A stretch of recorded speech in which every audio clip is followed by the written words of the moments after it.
Hi, everyone. Thank you for checking out this week's episode. I wanted to jump on and offer a small reminder of the ways that you can connect with us. The first way is our socials. So we are Men I've Tolerated Pod on Instagram and Natalie K124 on TikTok, my personal Instagram. And you can find us on YouTube and Pinterest under To All the Men I've Tolerated Before. The second way is by becoming a Patreon member. We are well on our way to our 25 member Patreon, where we are going to unlock bonus perks to being a patron member.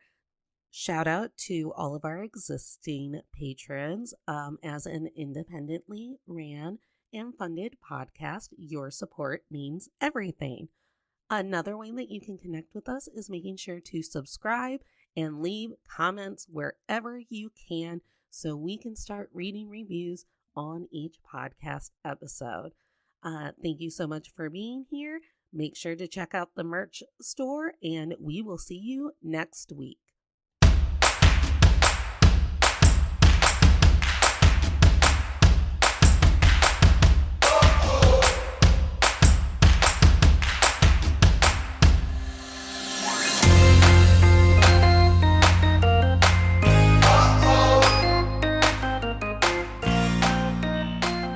Hey, Tolerators. This is To All the Men I've Tolerated Before with Natalie Katona, your weekly look at everyday misogyny.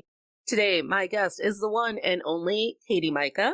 You'll recognize her from her first episode on the podcast where we celebrated the publishing of her first book, and she gave us some insight on writing for the romance genre. She is also one of our biggest supporters on the Fireside live shows we were involved in. And today we're going to talk about her new book, What's Your Vibe? Katie, welcome back. Hi, thank you. It's been a while. Yeah, the passage of time is a crazy thing. Time doesn't exist like money. It's not real. Like money and gender. Amen. That's the trifecta. Time, money, gender. Nothing. All lies. Yeah. I think the only question I could even try and start this episode with is, so Katie, what currently is your vibe? Oh, I should have prepared for this. I think, you know what? I think my vibe is always, I should have prepared for this. Yeah. But instead, I'm just like, somebody better have my back because I'm about to wing it. What a great vibe to be having. Oh boy. It's chaos.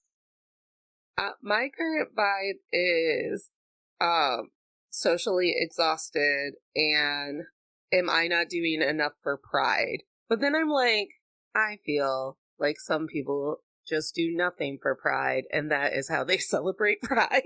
I think when you are queer, you're doing enough for pride. Yeah. I just showed up and I'm like, we're here, we're queer, that's all you get. Yeah, and yesterday I had an almost all queer team at trivia for Pride Trivia. So, did we win? No. Well, I have no response. I have no response to that. I'm sorry to hear that you didn't win. Sorry that you're a loser. But the reason I wanted to start with What's Your Vibe is because I think that during this passage of time, your goals have kind of changed when it came to your writing, and I was wondering if you wanted to talk about that and why that came about. So, when I have previously published 2 books under a different name, and I was originally going with like erotic romance because I enjoyed writing smut. I like to read it, whatever. But then I just, even as I was working on those, I was so much more concentrated on the marketability and what do these Amazon customers who enjoy reading romance novel on romance novel on romance novel, what do they like to see and how can I fulfill that instead of fulfilling myself, I think.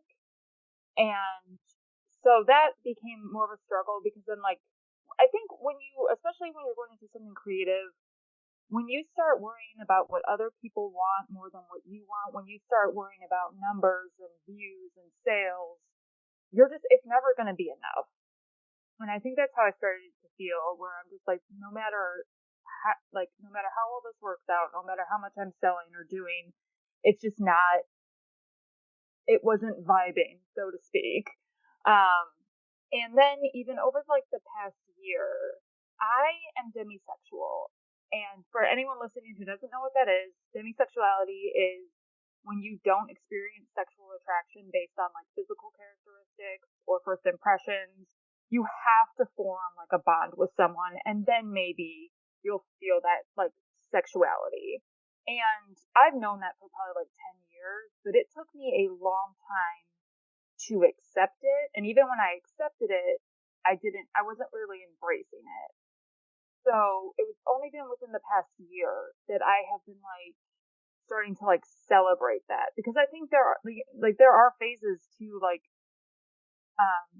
kind of like to coming out sometimes. And so for me, it was like figuring out what I was, and I struggled with it for a long time because like, I mean, like I'm a very romantic person. I really want to meet someone, the whole 9 yards or whatever, but being demisexual makes that really hard. And so I think I kept trying to force myself to be something else. I didn't even care what it was, because I was like, as long as I'm like, I have like a sexuality to speak of where like I do experience sexual desire, I was like, this would be so much easier. But the more I tried to force myself to do that, like the less happy I was with myself and with like my romantic pursuits. It was awful. So as time went on, I just like, I was like, well, I guess this is what I am. That's fine. I was just kind of whatever about it. But I think it's like, so yeah, you can accept yourself all you want, but like it's not until you start to like celebrate that you are this thing that you really can move forward. I mean, like, just there's so much about romance, like in general, like whether it's how it's portrayed in media or how it really is in real life, that just doesn't make sense to me. Like, I have a really hard time like casually dating. I can't do. It's like I can swipe on Tinder all day and I don't know what I'm doing. I'm just like, I don't know if I want to swipe left or right on you, unless he says something like incredibly like bonkers in his profile. Then I don't know whether or not I'm gonna like this person. So it's just like an impossible venture. And then of course, you know, it's like 10 a.m. on a weekday and you get a dick pic, and it's like, And no one wanted it. nobody wanted that, and I'm still fascinated to know how that started. But anyway, yeah. So like once I started like I said, like kind of embracing my demisexuality is when I was like, maybe I don't really want to write romance that kind of revolves around sex. And there's nothing wrong with that genre at all. Like I still enjoy reading it even, but like it just doesn't, I feel like I can't tap into it. So when I was writing Let's Survive, which is largely inspired actually by the months I worked at a sex shop pre COVID, and I knew I wanted to write something like revolving around those experiences for a long time, because like I do have so many stories from working there that are like fun and like I can and informative too. So I knew I wanted to write something revolving around that for a long time, but I just didn't know what. And then I kind of started thinking, well, what if like the lead who works at the shop is demisexual? And I kind of like just kind of talk about that push and pull between your sexuality and then like every day dealing with sex. So that's kind of where it all came from. Was just it was a lot of soul searching on my part. So Everything that you write down has to take a little bit like a little part of your soul. And then it'll be like, and now I want more. And you're like, I don't know if I'm comfortable with that. And it'll be like, too bad. yeah, yeah. As you know, I often forget that I flip flop pansexuality and demisexuality because language is hard. We keep adding language. No one will give me flashcards. I have asked. I had a really interesting conversation with someone at trivia one night who was in town for the weekend because they had gotten an inkling that I may or may not one day be in a romantic entanglement with a woman. She was talking to me about it, and we got into this like really you know, when you're just like really in the weeds and you're like, no, this makes sense, but it doesn't make sense. And you're just like, no, it's happening. We're all on the same page and no one's on the same page. Yeah, yeah. So it's me, a friend who has been in a part of the queer community longer than me. And then I made them my token expert. I was like, hello, the questions are getting harder and I would like you to take over. And it was about pansexuality and demisexuality. And we were trying to make the line in the sand, the difference about like, well, pansexuality is kind of all about the gender approach, and demisexuality is actually about the like, I kept calling it the soul approach, but I think I meant like, you know, the Emotional? romance. Yeah, the emotional approach. Pansexuality is when your sexual attraction doesn't depend on gender or gender identity or anything like that. So, like, you could be sexually attracted to anyone. There's no stipulations about it. And demisexuality, you're really just not attracted to anyone, period, until, like, you form something with them. So I don't know if that's what you guys landed on or not. But No. Yeah, I think eventually we were like, we're drunk and we're going to go home. Yeah, I think that's how a lot of my conversations have to end. We're drunk and we're going to go home. But I was thinking about it, and I was thinking, because, you know, I don't know if you watched it, but The Ultimatum came out with an all-queer cast. Did you watch The Ultimatum Queer Love? There are so many shows I cannot keep up. I just watch the same, like, 4 things over and over again. Okay, well, I've become a really big reality TV junkie again, thanks to Vanderpump Rules and fucking Scandival. So I'm like, yeah. You're just saying words that don't sound real to me. Right, because it's not. I don't live in reality. But I'm like back in on reality TV, and I'm like, I want to watch messy people, and I want to watch them be messy. And then The Ultimatum, which was the show on Netflix where Nick Lachey and Vanessa Lachey were like, we know how to fix your relationship, date other people, and then see if you still like your partner. Oh my god! I don't mean to shout, but Jesus Christ. Right. So they did that with it was marketed as an all, like, sapphic lesbian cast. But I think what Netflix failed to understand is how gender has now also become a spectrum. The Ultimatum, gender and love is a spectrum, didn't fit on their title card. So they were like, The Ultimatum, queer love. Look at all the lesbians. And we're like, But I was watching it, and, you know, you hear people talking about it or whatever, and I was like, wow. And it happens, like, when we're talking about our own sexuality, when we're trying to be really thoughtful about what other people are going through when it comes to pronouns and transitioning and dating and all of it. And I was like, we're still really hung up on the gender thing when it comes to, like, romance. And, like, even Netflix was like, no.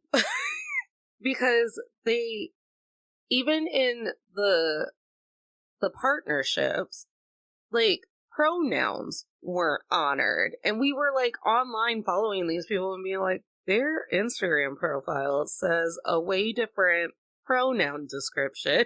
Well, and I will say, too, like, for these reality shows, they're not real anyway. It's all scripted. Right. So I don't know if that had anything to do with it or what. So they're like, oh, we know this is your pronoun, but actually it will be more interesting if we do it this way for the show, blah, blah, blah. So then, or it fits what we're trying to build here, or it reaches a better audience. Like you said, the numbers. What can people understand? What can people actually handle? And what do they want? Like, what's going to up the viewership? Because that's what it's all about for stuff like this. And then I was thinking about your book and how you kind of wanted to change the direction from your other 2 books. And I was like, yeah, because something about the way that we still talk about queerness and the sexuality spectrum or whatever, it's still all in very heteronormative language. Mm-hmm. So that the straights don't get scared. And I think we're all still like, life is just a process of unlearning bad habits and bad mindsets. So I think like even like when you are queer, like there's like, there's a lot of heteronormativity that you have to unlearn, or that you have to just kind of learn to cope with, just try to like to dismantle some of these notions, at least in your own life. And I say it to everyone who is like also talking about queerness, sexuality, spectrums, all of it. I mean, for me, myself, and I tell people, I'm like, hey, it never crossed my mind to be anything besides a straight person, and a straight person who was like hot for bad boys and really pretended to care about like superhero bodies and shit like that. And because when there's not representation of anything else, because we're like pack animals at heart, we're just like, I will do this. And like you said, I will act this way. I will be flirty. I will pretend to be like really, really attracted to you, even though I don't feel anything like romantic for you right now. I don't know, maybe because it is June, or maybe because I'm also on my own journey, I'm always just like drawing those parallels of like, radical Christianity and like how obsessed we are with gender and no one having gender affirming care and all of it. And I'm just like, well, yeah, no wonder when I was dating or going through hormone changes or anything, I didn't go, well, why shouldn't I just date anyone that I like instead of pretending that I like people? And yeah, that's how it is. Like, that's how I feel too, where I'm just like, at the end of the day, all like when it comes to dating, it's just like two people who want to be together and they make it work. Like I don't think we should make it more complicated than that, because sometimes that's hard enough. I mean, just by going to the Eras tour alone, I was like, God, we do a lot of mental and emotional energy to make sure that everyone else is like having the time of their life. And instead of going, am I having the time of my life? Yeah. Me, myself, and I, the person who got to Chicago and stood in the sun, am I? Ugh, that sounds terrible. It was the best night of my life. I think that's why it's important for literature and media to be pushing the boundaries of what we've decided is like, I don't want to say it, digestible. Mm-hmm. Because you're right. It is a lot about, I mean, as we know, TikTok and Instagram just hate the name of my show. And they hate it even more when I'll tell you that the tagline of it is, it's your weekly look at everyday misogyny, because that makes people like feel something in their tummy. And it's usually, am I a misogynist? Is she talking to me? Is this about me specifically, even though I've never met Natalie before? Because I feel like it is. I feel like I'm taking this very personally. And friend of the show, JD, and I were texting about this morning, where he's like, man, I just turn on this TikTok live of this woman every once in a while when I'm at work. And he's like, and she's talking about reproductive rights. He goes, I'm barely listening. But I was like, what if I clicked on the comments? I was like, don't click on the comments. That's just never the answer for anything. I love to do it though, because I love to combat that narrative that like everything's getting better and for the most part it's fine. And I just like to be all like, women can't even talk about their everyday experience. Like, I can't say out loud, it was so weird. I was walking to my car and some guy honked at me. And because I don't perceive men, I didn't turn. And then all of a sudden I was being called a dirty, nasty bitch who wasn't hot anyways. And instead of anyone just going, oh my gosh, I am so sorry that that happened to you, how ridiculous, the comments are filled with, well, maybe you aren't hot. Or like, maybe he was having a bad day. And also it's like, okay, so maybe I'm not hot, so why did he honk in the first place? Also, yeah, maybe I'm not hot today. It's what do they call it? It's like Schrodinger's douchebag, where it's like a man decides whether or not his behavior was real or a joke depending on the response to it. And yeah, I think that's generally what they do. If you don't respond to the cat call, then you're a bitch. And I'm like, that's fine. Go on with your day, sir. What do you want from me? So we've trained ourselves because now we're so focused on the digestible numbers and being like public friendly that I think we're getting to a point where everything looks the same, including sexuality. So when someone is coming up to you and being like, I don't understand the difference, and it's like, well, why would you? Whenever we talk about the queer community in the terms of LGBTQAI plus, it is still through a very hetero lens. I don't know. You just said something that sparked this thought. I don't remember what it was already. But the thing with being demisexual too is that a lot of, like, when I try to explain what it is to people, a big response is, well, isn't that how it is for everyone? No. But I think this, like, sort of thought process that we have where, like, people say, oh, when you're in love with someone, you're more attracted to them and the sex is better, and et cetera, et cetera. That's a wholly different thing from being demisexual. But I think, like, that because we have that narrative, which, and this is like the complicated thing with being on the asexual spectrum at all, because so much of sexuality, like the way we perceive it and things, is kind of through, especially in American culture, is through kind of a sexually repressed lens. But the thing is that that's not what being on the asexual spectrum has nothing to do with your, like, moral code, so to speak. It has nothing to do with purity culture. It's just, this is what I am. But I think people confuse that with, like, with purity culture, or with like only being with someone because you love them, et cetera, et cetera. They're just two wholly different things that we're talking about. But, like, that's the general response I get when I talk about demisexuality. And this, I don't know what people mean by this, but I'll say I'm demisexual and I explain what it means, and they're like, okay, but what are you really? They're like, who are you attracted to? And I'm like, I'm telling you, I'm not, like, immediately attracted to anyone. That's not how it works. But sometimes all they say is, but what are you really? And I'm like, I don't know what this means. Oh, but what are you really? It's one of those things where, again, because we've been taught to only believe that, like, marriage is between a man and a lady, and then those men and those ladies will have babies, and those babies will also be straight people, and it'll just be the Andy Griffin show every day. People have a really hard time grasping stuff, and then they say really stupid shit. Yeah. Because we all process information differently, and I truly believe that people, like, literally have to see it or experience it, or The what are you really question actually comes from queer people a lot for me. Like, that, and this is just kind of generally what I have experienced. Straight people are the ones who say, but isn't that how it is for everyone? And then queer people are the ones who say, but what are you really?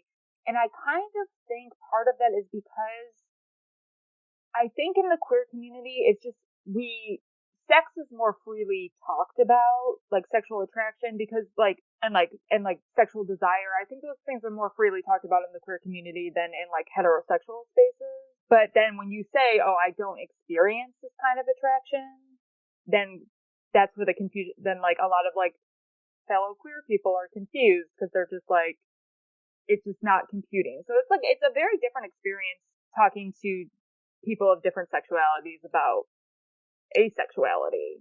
And one of the reasons why I started to explore my sexuality being either a pan or a demi is because I was like, well, I have dated people who I thought were unattractive, but then the moment that they, like, made me laugh or made me like them, I was like, and now I will want to have sex with you. And I think I misinterpreted it because I did, like, a good old Married at First Sight where Pastor Cal's always telling us attraction will grow if you just keep looking at them. Okay, so see, that's what I'm talking about. That's where people get confused about, like, that's why they say, well, isn't that how it is for everyone? And I'm like, no.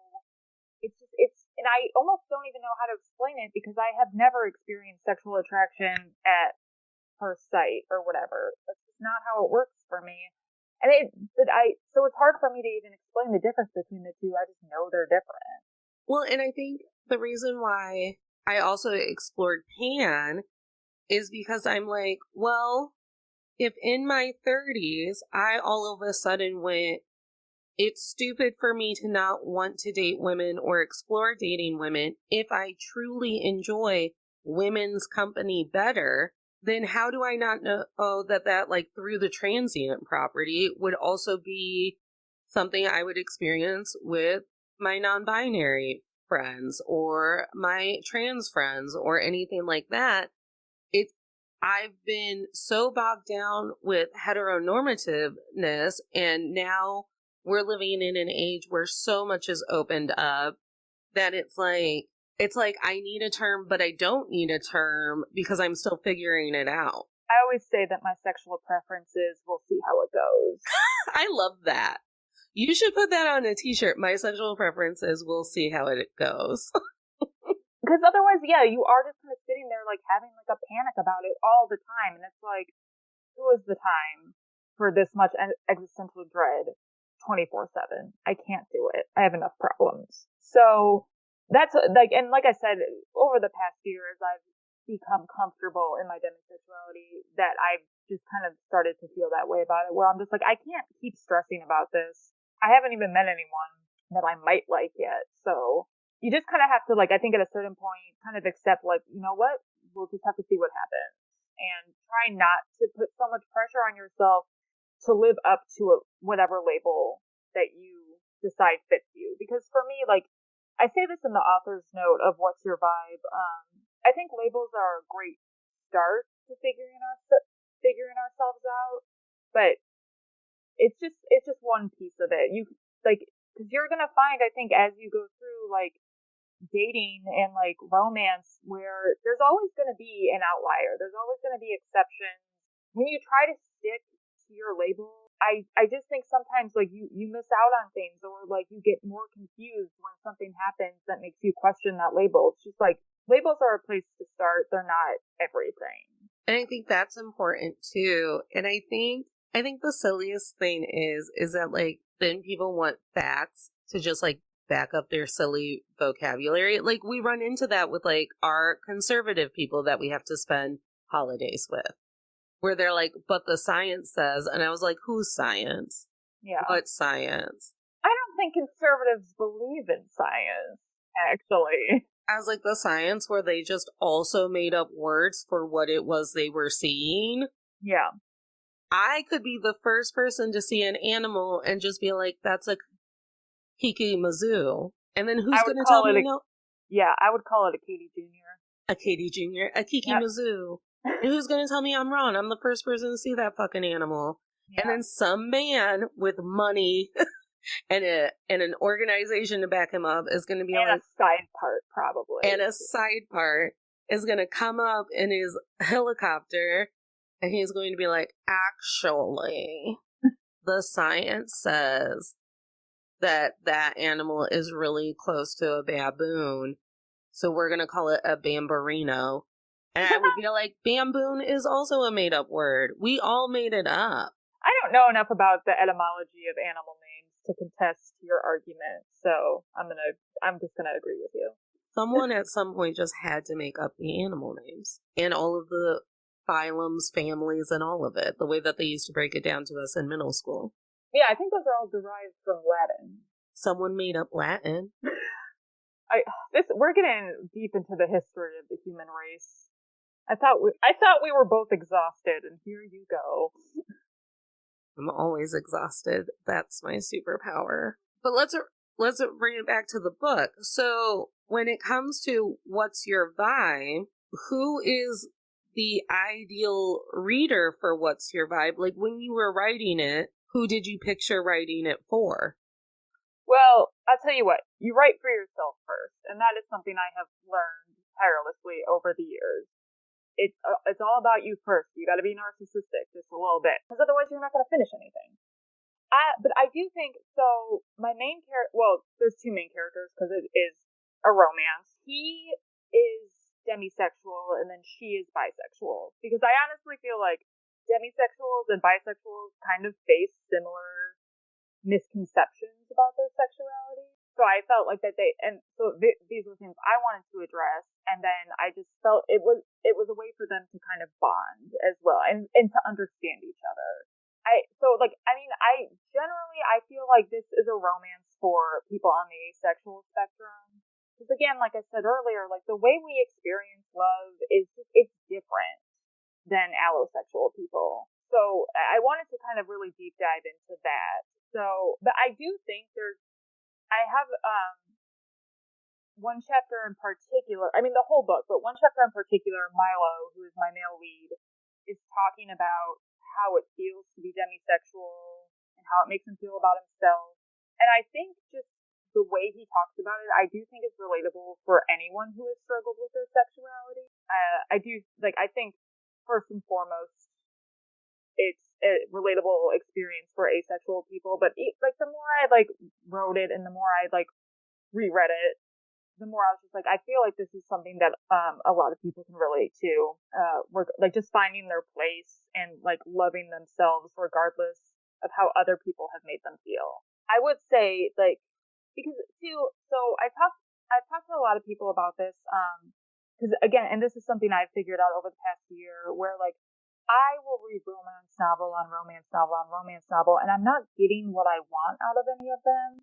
And that's not a criticism to the genre at all. It's just that because the way I feel about love is so different, that I just don't connect with a lot of these books. And when I've talked to some other people I know who are on the asexual spectrum, they feel the same way. A lot of them are I really want to romance, but I can't connect with it. I can't connect with the way it's written. I can't connect to these character journeys and the relationships a lot of the time. I found stuff that is almost hit the spot, but just never, not quite. There was always something that didn't jive for me.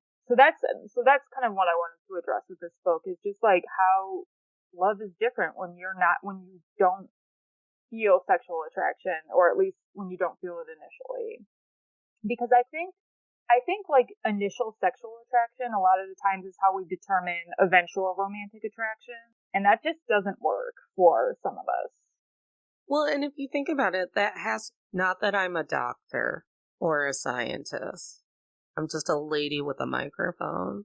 But I have to believe that sexual attraction, an ooh baby moment, the thing that I feel for Natalie Dormer. Sure. I mean, Natalie Dormer is for all of us.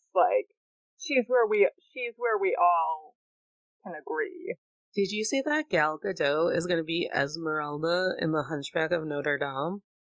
I didn't know there was going to be a live-action Hunchback of Notre Dame, or Notre Dame, or Notre Dame, or whatever pronunciation we're going with. No, I didn't even know.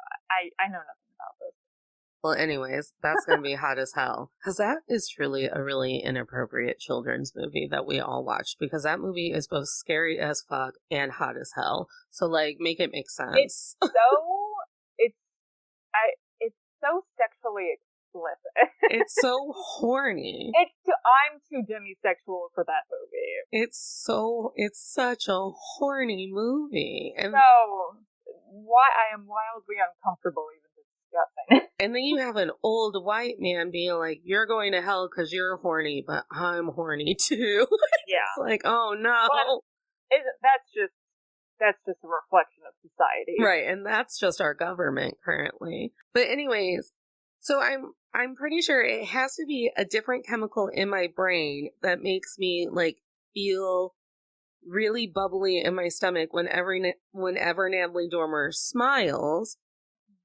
And that has to be different than the type of affection I felt whenever I just really liked someone's energy. Mm-hmm.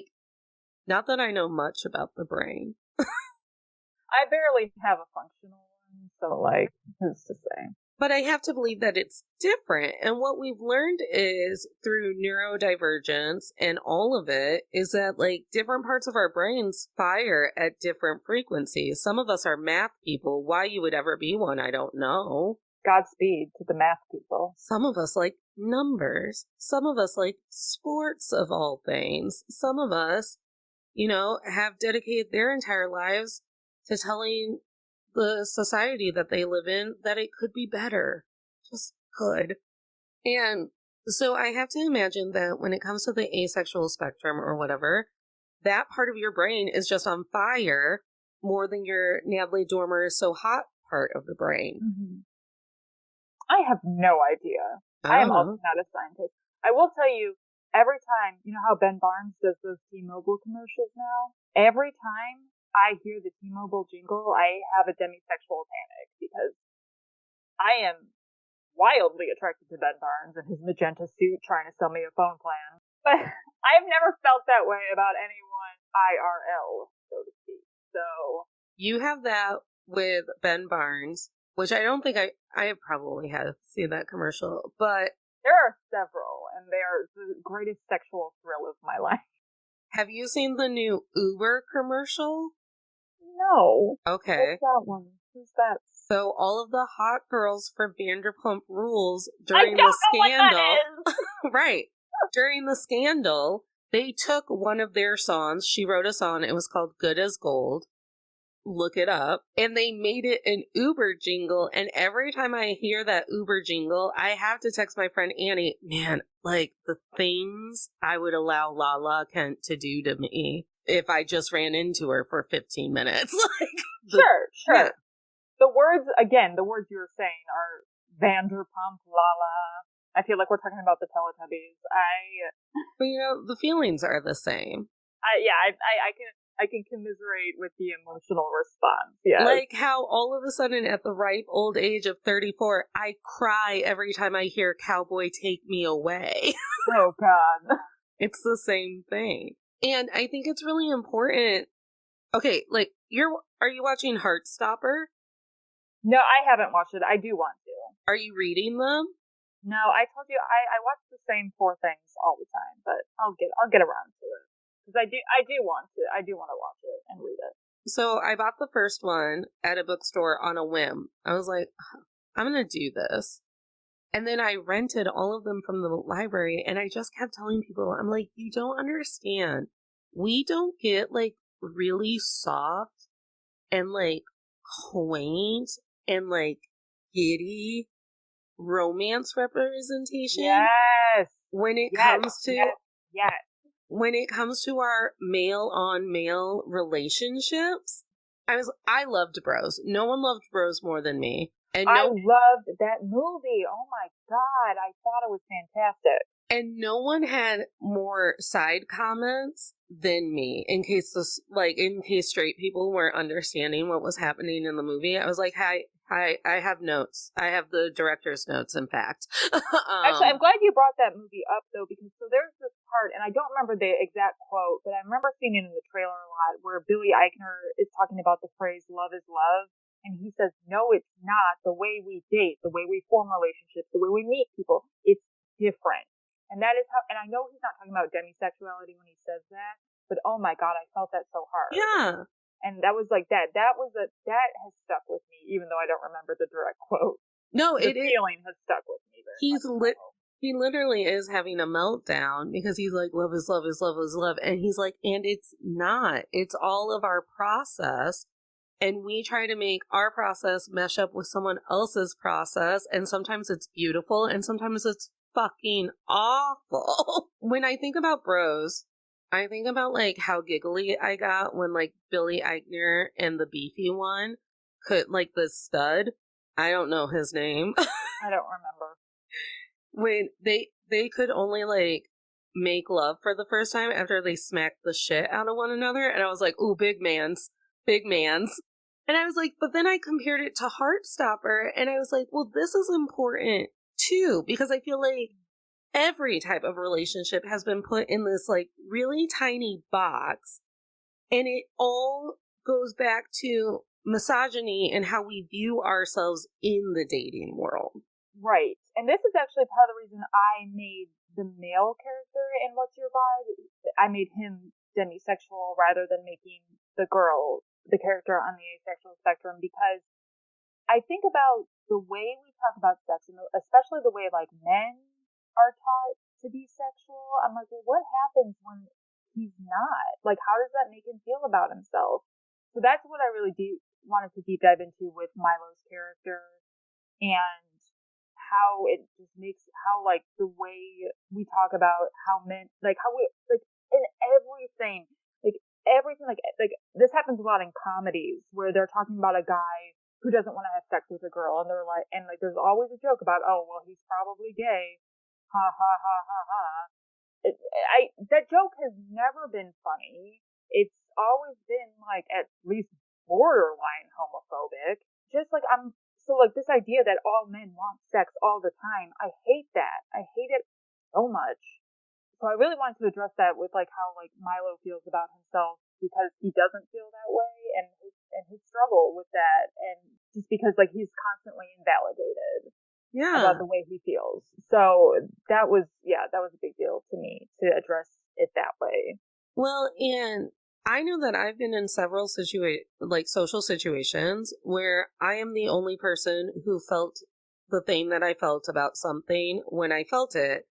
And then you second guess yourself because we're like, well, everyone else is saying that it was this, but I truly believe that I felt this way about it. And I feel like if there's just like more representation of it's okay to be the outlier in your group.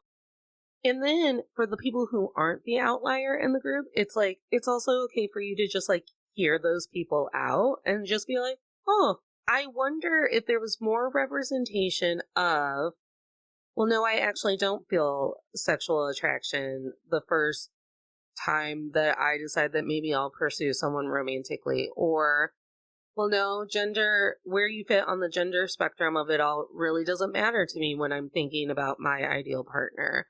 Or all of it. If there's more representation like that, then who knows how many people will just like, who else would just like look around and like raise their hand and be like, I was pretending too. Yeah, I want, like how many more people would just be happier and just feel like, even if they don't want to, like, come out or like do anything, or if they just want to be like that, like how much happier are they going to be knowing, oh, I'm not alone? Such a big, and I feel this way. I feel like people on the asexual spectrum, a lot of times we feel like we don't belong anywhere. We're not straight, and sometimes we feel like sometimes we are told, and sometimes we feel that we are not, quote unquote, queer enough to be in the queer community. So it's like, I just want people to feel like they have a place. Like, I want people to feel like they fit somewhere and that they have a support system. And I will say too, sometimes you do have a support system, but you can still feel really alone. So it's just kind of, it's all about like navigating like your insecurities and your perception of yourself. I don't know, just trying to like find a place for yourself, even if it feels like people are trying to keep you out of it. Yeah. That's what I got. That's what I got. Yeah. We want people to feel safe. Who would have thought? Happy Pride, everyone. But no, I really do think about that sometimes where it's like, well, if I was pretending all the time that I truly liked these naked men that I would find myself in a room with, who else was pretending? And why were we all pretending? And why didn't the pretending people ever do what they do on like a really great teen show on Freeform and be like, hey, we're all pretending. Do you want to form a club? You want to solve a murder? Because life is not a heartwarming teen dramedy. But yeah, it would make things easier. But also because of The Ultimatum, Queer Love, another podcaster that I really admire, Chelsea Devantes of the Celebrity Book Club podcast, she does these glamorous trash episodes where she's like, I didn't read a book, but I watched Queer Love Ultimatum and I've got points. So she was doing it about The Ultimatum, and she's a TV writer. And she was like, I just kept thinking. And she goes, and once I say this out loud, I really think that everyone's going to notice it. But there is truly only one type of gay character that people write into a sitcom. And it's like, he's perfect, he's well-dressed, maybe he's a little messy, but he truly has no purpose or no personality when it comes to the story. No, he's just there. It's the token minority character. Yeah. He was an accessory to check off of a box. He's white. He's well dressed. He's probably a twink. What more did you want? And then someone gets to feel good because they're like, look at us, we did it. Yeah. Woke. Diversity. Yeah. And it's like, listen, there's nothing wrong with, you know, the white, well-dressed twinks. We love them. But, like, that's not the only kind of gay person. But, you know, and that of course spirals into a whole other conversation about, like, cis-normative and, like, whiteness in the queer community. It all snowballs. It all snowballs because, again, we lean towards what people have decided is the norm. And for the generations that we've been alive, and our parents have been alive, and our grandparents, we kind of all, without, like, our consent and really our forethought, we all just decided one day that, like, straight white people, that is what you are trying to obtain. That is the hill that you are trying to climb. How to make yourself more white, how to make yourself pass more straight, and, like, all of that, and cis. I don't know. I think it has something to do with the mentality that, like, the reason people get together and have sex is to, like, have kids. And there's, you know, 1,000 things wrong with that mentality anyway. Some people don't want kids. Some people can't have kids regardless of their gender or their sexuality, you know, whatever. I don't even need to rehash it. I think everyone already knows. But don't ask people when they're having kids. Stop. Don't ask people how their fertility journeys are going. Ooh, so inappropriate. Don't ask people if they've thought about having kids. Don't ask people why they don't have kids. Don't ask people why they don't want fucking kids. Like, don't ask people about children. Don't ask people. Yeah, you know what? We could just end it there. Don't ask me anything. Right. I've had enough. Well, I think we can roll into the conclusion of the episode. You know that we end with a lesson and a manifestation. You've been here before. What do you think people what is the life lesson they should be taking from What Is Your Vibe? What's your vibe? I keep putting the is back in it. Yeah, I like to. Because I like to. I love a contraction. I know. Don't take that away from me.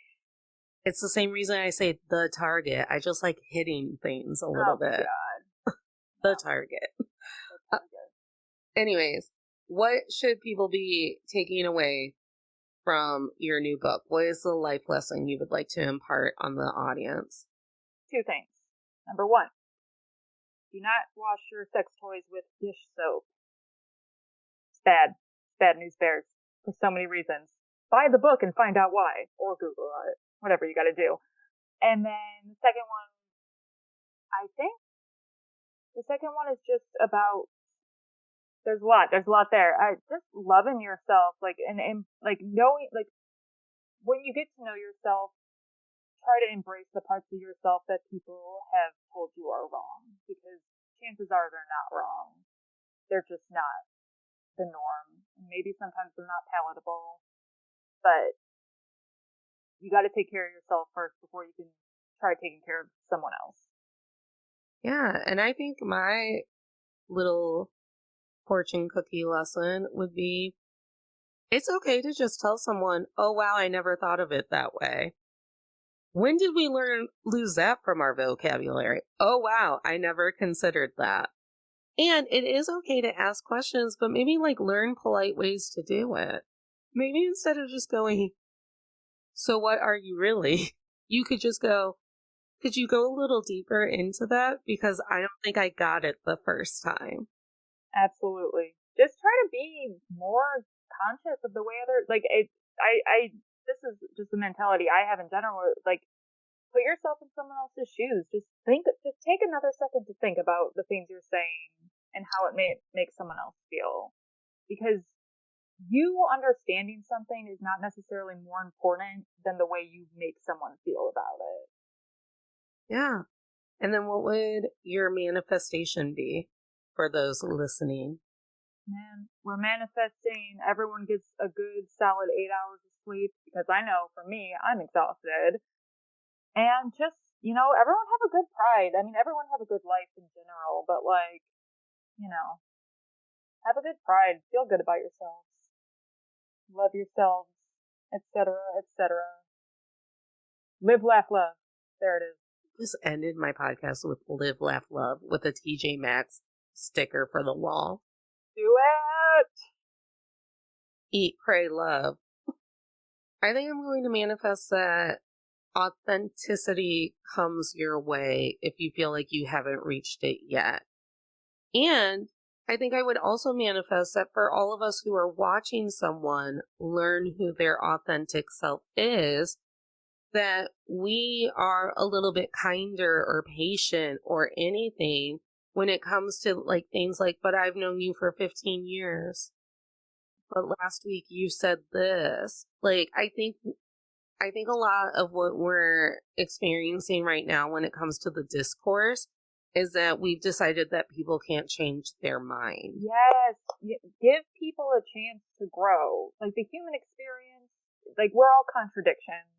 We're all figuring it out. Just don't be an asshole.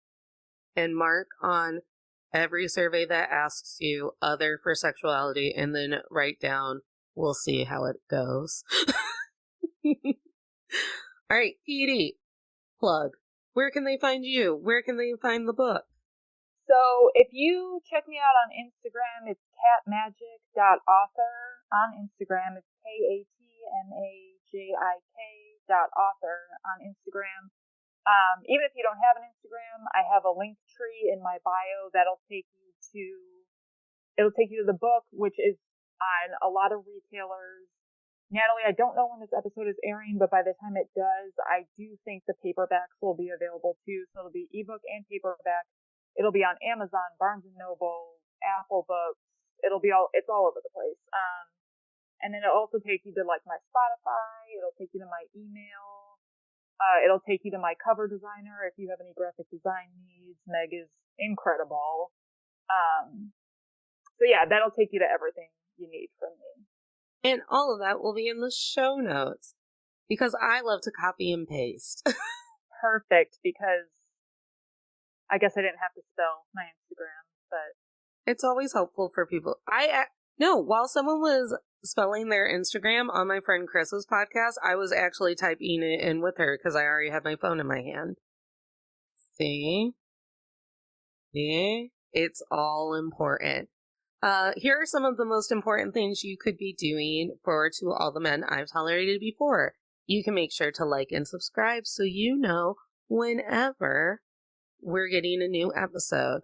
Once you like and subscribe and a new episode pops up, you could share it with a friend or on your socials and help spread the word that we talk about everyday misogyny and we tell it to fuck off. And in order to do that, make sure you tag me at Men I've Tolerated Pod or Natalie K124. And remember, if you fight the patriarchy, try to educate someone, yell at someone, or create discourse, or break up with someone in the name of something that you've heard on this podcast, you get to reach out, tell me your story, and I'll send you a friendship bracelet. I love that. And those can be submitted at our email, which is at menI'veToleratedBefore@gmail.com. It's all in the link tree. It's all in the show notes. And everybody, you don't have to smile through anything you're tolerating, including being really confused about your own sexuality while also trying to placate the feelings and the social norms of everyone around you. Smiles are for joy.